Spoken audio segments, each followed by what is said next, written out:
وہ بدل جائے اولا سرکار بدلے ملت کو حاصل ہے. اب تیسرا درجہ کیا ہے؟ تیسرا درجہ یہ ہے کہ ماں سوا اللہ کے، ماں سوا اللہ و رسول کے بندہ کسی چیز سے محبت نہ کرے، یہ اخص خواص کا درجہ ہے. میں بلا مبالغہ یہ کہنے میں حق بجانب ہو کہ سرکار بدلے ملت تقویٰ کے اس عظیم منصب کی تقویٰ کے اس عظیم منصب پر سرکار بدلے ملت فائز تھے. آپ اٹھا کر کے دیکھو، ان کے شبانہ روز کو دیکھو، ان کے لیل و نہار کو دیکھو، ان کی تمام تر زندگی کو دیکھو.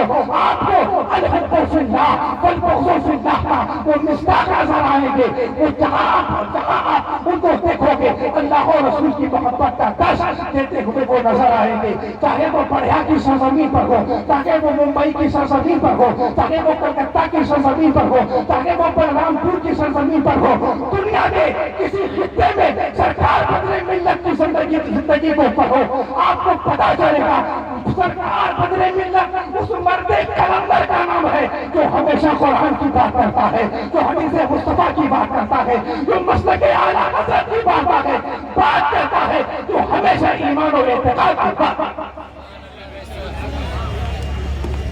اسی لیے سرکار بدلے ملت کے عرس میں تشریف لانے والے خوش عقیدہ سننے مسلمانوں، عرس میں آنے کا مقصد یہ نہیں صرف کہ آپ نے سرکار بدلے ملت کے آستانے پر فاتحہ پڑھ دیا آپ کا عرس کامیاب ہو گیا. نہیں، ہرگز نہیں. اگر آپ یہ سوچتے ہیں کہ سرکار بدلے ملت کے آستانے پر ہم نے درود و سلام پڑھ دیا ہمارا عرس کامیاب ہو گیا، نہیں، یہ آپ کی خام خیالی ہو سکتی ہے. حقیقت سے اس کا کوئی تعلق نہیں ہے. اس طریقے سے اگر آپ یہاں شاپنگ کر لیں، گھوم لیں، ٹہل لیں اور آپ یہ سمجھ رہے ہو کہ ہم سرکار بدلے ملت کے عرس کا حق ادا کر دیا ہم نے، ہرگز نہیں. یہ آپ کی غلط فہمی ہے. تو آپ سوال کریں گے مولانا پھر بتائیے عرس کا حق ادا کیسے ہوگا؟ تو میں آپ کو جواب دوں گا اگر تم چاہتے ہو کہ تمہارا عرس میں آنا کامیاب ہو اور سرکار بدلے ملت کا فیضان تمہیں ملے تو تمہیں سرکار بدلے ملت کے ارشادات و فرامین کو پڑھنے اور ان پر عمل کرنے کی ضرورت ہے. سرکار بدلے ملت نے ہمیں درس دیا ہے تقویٰ کا، ہمارے اندر تقویٰ ہونا چاہیے. سرکار بدلے ملت نے ہمیں درس دیا ہے نماز کا، ہمارے اندر نماز کی پابندی ہونی چاہیے. سرکار بدلے ملت نے درس دیا ہے روزے کا، ہمیں روزے کا پابند ہونا چاہیے. سرکار بدلے ملت نے درس دیا ہے زکات کا، ہمیں زکات کا پابند ہونا چاہیے. سرکار بدلے ملت نے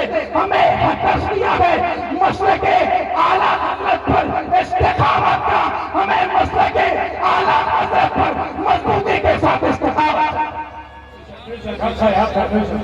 پوری زندگی اٹھا کر کے دیکھو سرکار بدلے ملت جہاں بھی ہے، جس گھڑی ہے، جس لمحہ ہے، اگر بات ہو رہی ہے تو اعلیٰ حضرت کی بات ہو رہی ہے، بات ہو رہی ہے تو درس اعلیٰ حضرت کی بات ہو رہی ہے، بات ہو رہی ہے تو کردار اعلیٰ حضرت کی بات ہو رہی ہے، بات ہو رہی ہے تو فتاوی رضویہ شریف کی بات ہو رہی ہے. بات آدھی فتاوی رضویہ شریف کی تو سنتے چلو. آج کچھ مفتی بھی ایسے ملیں گے، کچھ محقق بھی ایسے ملیں گے، کچھ مدقق بھی ایسے ملیں گے. نام تو اعلیٰ حضرت کا لیتے ہیں، نام بہت سارے مفتی حضرات دیتے ہیں، لیکن دیکھو ان مفتیوں میں اور سرکار بدلے ملت میں ڈفرنس کیا ہے، فرق کیا ہے.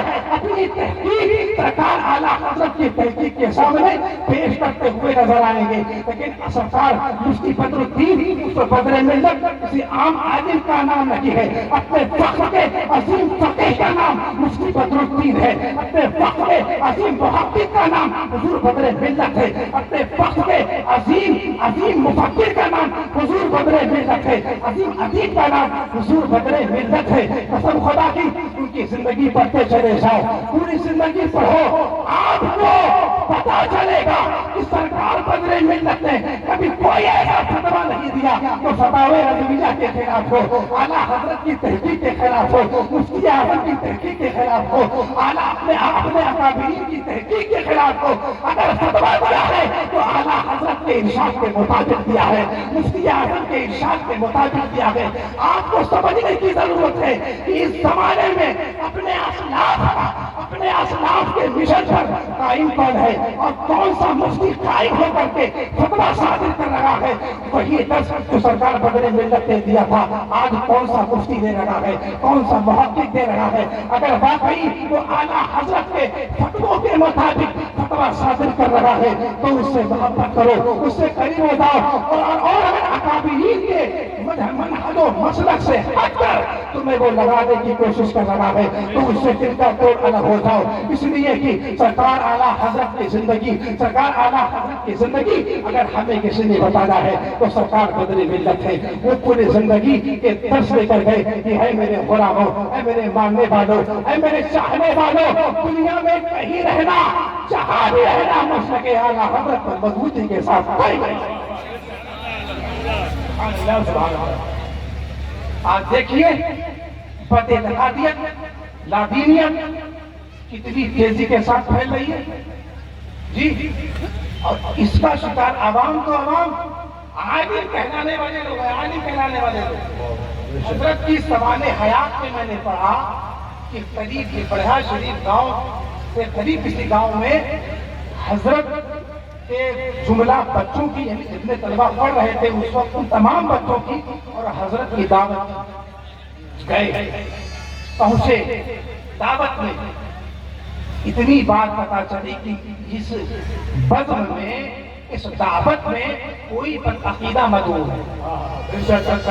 اتنی بات، آج تو رافضی بھی ہے، وہابی بھی ہے، دیوبندی بھی ہے، سارے مشرکین بھی ہے، لیکن عالم کہلانے والے لوگ کوئی اصلاح کی آڑ لے کر کے جا کر کے کھاتے ہیں، پیتے ہیں، جبکہ حدیث پاک میں صراحت کے ساتھ اللہ کے رسول علیہ السلام نے ارشاد فرمایا، لا تشارکوہم، بد مذہبوں کے ساتھ نہ کھاؤ، لا تواکلوہم، ان کے ساتھ نہ کھاؤ، لا تشارکوہم، ان کے ساتھ نہ پیو، لا تجالسوا علیہم، ان کے ساتھ نہ بیٹھو، ولا تصلوا علیہم ولا تصلوا معہم، نہ ان کی نماز جنازہ پڑھو، نہ ان کی نماز پڑھو۔ اب اس حدیث پاک کو سامنے رکھو اور سرکار بدر ملت کی زندگی کو سامنے لا کر کے دیکھو اور آپ بھی اس پر عمل کرنے کی کوشش کرو۔ جب سرکار بدر ملت کو پتا چلا کہ کسی بد عقیدہ کو مدعو کر لیا گیا ہے، سرکار بدر ملت صاحب خانہ سے معذرت طلب کرتے ہیں، کہتے ہیں معاف کیجئے گا، میں یہاں پر کھانا نہیں کھا سکتا، اس لیے کہ تم نے گستاخ رسول کو دعوت دے دی ہے، تم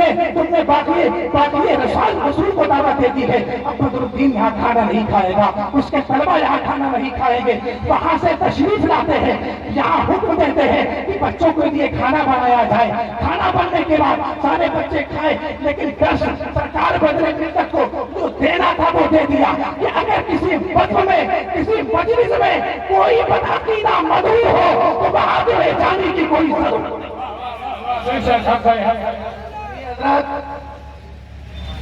درس بدر ملت پر عمل کرنے کی ضرورت ہے۔ نیاز تو کئی سال سے ہو رہا ہے، فاتحہ تو کئی سال سے ہو رہا ہے، چادر گادر تو کئی سال سے ہو رہا ہے۔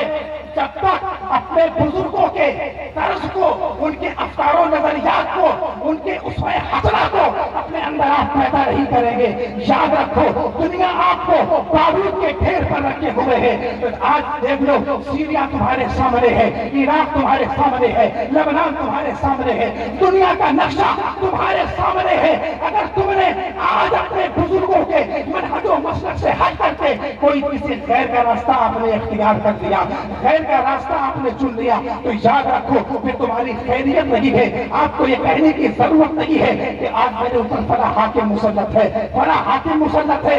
ارے حاکم کوئی ظالم سے ظالم ہو، اگر وہ میرے اوپر مسلط ہے تو ہمارے اپنے عمل کا نتیجہ ہے۔ قرآن پاک میں اللہ ارشاد فرماتا ہے وما اصابکم بمصیبت فبما کسبت ایدیکم، جو مصیبتیں تمہیں پہنچتی ہیں تمہارے عمل کا نتیجہ ہے۔ اس کا مطلب یہ ہوا آج جو کچھ ہمارے ساتھ ہو رہا ہے اس کے ذمہ دار ہم ہیں۔